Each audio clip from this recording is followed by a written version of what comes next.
Good morning, friends of Federated Church. I pray you are keeping strong and are healthy.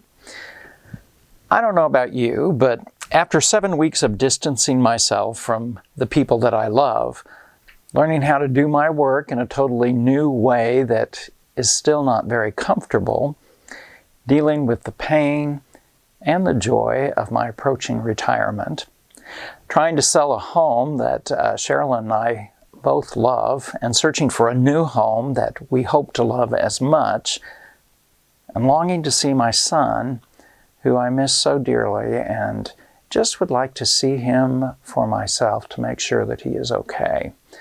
I find that I'm a bit out of sorts, cranky, and a tad depressed. My guess is that I'm not alone in such feelings. It's easy to let the stresses make their mark and the anxiety take its toll. Honestly, I've been struggling with not being in contact with you who give me such wise counsel and loving support. I miss you, but know that our remaining isolated is the absolute best thing that we can be doing right now. It is the right thing for us to be doing. So instead of finding my solace in your presence, God provides a way to rise above the struggles. I've spent a lot of time in prayer for you, for me, for our world, and it brings me great comfort, as do the words of a poet who speaks to my soul in this challenging, difficult time in our history.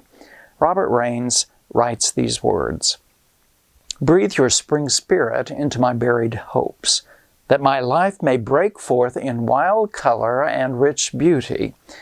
Throw open the windows of my house, that your salt breeze may sweep through my stale habits.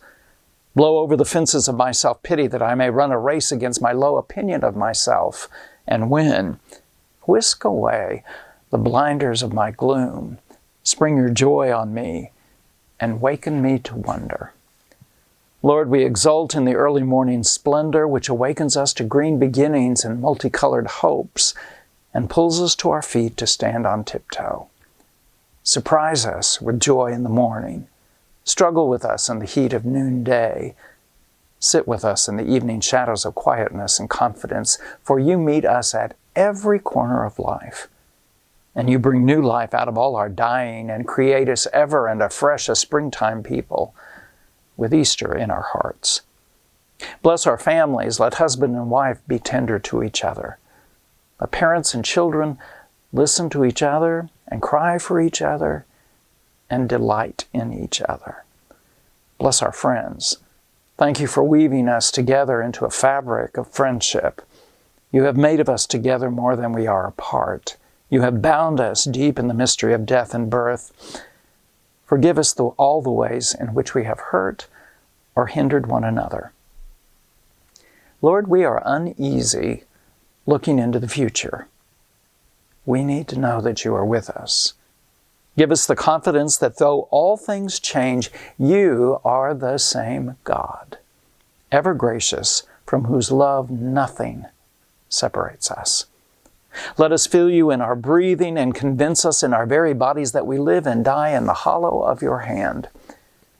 Release now those mute longings hidden in our hearts, for you are shaping us into a springtime people with Easter in our hearts. Friends, it is okay to feel anxious, fearful, a tad depressed.